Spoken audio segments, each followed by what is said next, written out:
Good afternoon, ladies and gentlemen. This is a special program show, business exclusive on Atlas TV. My name is Alenka Čekić, and the show is special because of our special and inclusive guests. Of course, here with us are the President Washington Global Partners, Andrew Baer, and Chairman Washington Global Partners, Ambassador Robert Gelbard. Mr. Baer and Mr. Gelbard, good afternoon and welcome. Good afternoon. Pleasure to be here. Mr. Gelbard, these days you had a lot of meetings with Montenegrin officials. Are you satisfied? Well, we had, first of all, let me say that we have been coming to Montenegro for many years, probably 11 years or more. And we've been deeply impressed by the development that's occurred in Montenegro, especially in the last 2 years since independence. This time, we met with the President, the Prime Minister, and the Ministers of Foreign Affairs, Defense, Tourism, and Interior. And we still look forward to our meeting with the Deputy Prime Minister for Economic Development. We see Montenegro as a place with extraordinary accomplishments and great potential. So we feel it's a great honor and pleasure to work with the authorities here on helping to realize that potential. I think that you are the most competent person to talk about Montenegro and its economic development as independent country, since you were special American representative of Balkan. Am I right? Of course, I'm deeply impressed at how this country has moved ahead in the last 2 years. Economically, when we travel around Podgorica, we see all kinds of construction. It's deeply impressive. On the coast, lots of construction. Tourists were here and are spending much more money. So we see that there has been, in the economic side, great progress. But politically, and in terms of democratic and institutional development, the country is moving ahead in a very positive direction. When we talk to the authorities in Western Europe, and I was just in Brussels last week, this is beginning to be recognized. 2 important issues are developing. One is in terms of moving ahead toward EU membership. And this is, of course, a high priority goal for this country. The other is moving ahead toward full membership in NATO. And that is moving in another positive direction, certainly after Montenegro joined the Partnership for Peace program and now moving further. I see that there are construction cranes everywhere, and that means development, and that's good, again, in terms of jobs. We go to many countries, not just in Europe, but all over the world.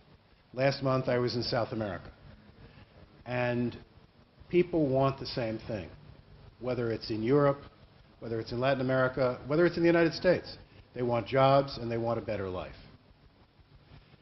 Montenegro was badly hurt as part of Yugoslavia during the Milosevic period. It's now emerging from that. It wasn't treated very well.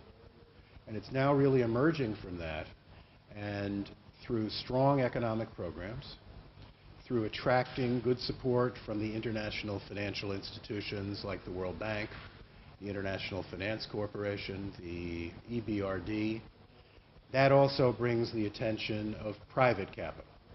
And that means, again, more investment and more jobs. Mr. Gelbard, what do you think? What should Montenegro do about attracting the American capital? There's a combination of things that need to be done. Montenegro needs to be better known in the United States. It's already getting better known in Western Europe in the area of high-end tourism. And it's begun to attract people who have, to be very blunt about it, a lot of money. This improves the standard of living of the Montenegrin people. Now what's important, and the government recognizes this, is to project the good reputation that Montenegro has developed since independence internationally and further into the United States and elsewhere. And we certainly, as friends of Montenegro, are prepared to help do that. You are in a team of President-candidate Barack Obama. What do you think it will be the attitude of new American administration toward Balkan in whole and toward Montenegro in particular, having in mind Montenegrin desire for EU and NATO membership? Well, first of all, I will make an advertisement for the excellent American ambassador here and his excellent team. We just had dinner with him last night. Ambassador Moore is an old friend of ours, and I think it's a wonderful thing to be able to have him here. Second, of course, I admit I'm a Democrat. He's a Republican. But we cover both sides of that. Texas, New York. Senator Obama has a very strong interest in improving American relations with Europe, which have suffered during the last 8 years under President Bush. One of my many responsibilities in the campaign is the Balkans. I oversee that. And we feel there's a need to have a serious, integrated strategy working with the governments in this region to promote greater stability, greater prosperity, moving all the countries, including, of course, and especially Montenegro, toward full membership in the Euro-Atlantic institutions, including NATO and the EU. High priority for us. I'll also say, though, Senator McCain, I think, feels the same way. Since this is not a political program, I won't be political. Although I will be campaigning for Senator Obama next week in Minnesota. That will be political. I'll say here, I've known John McCain for 22 years. He is a superb senator, and I think either way, the American people will win, and the people of Montenegro and Europe will win, and the world will be better.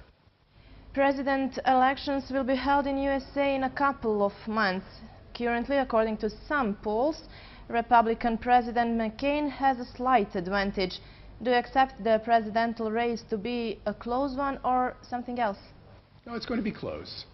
But you have to understand, in the United States, we have a very strange system for electing the president.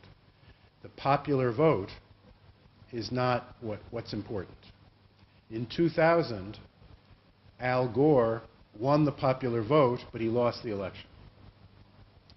Right now, the polls seem to show that McCain is a little bit ahead because they just had the Republican convention. However, Ali, Obama is significantly ahead in what we call electoral votes. It looks like 243 to 189, but you have to have at least 270 to win. So it's going to be a difficult campaign.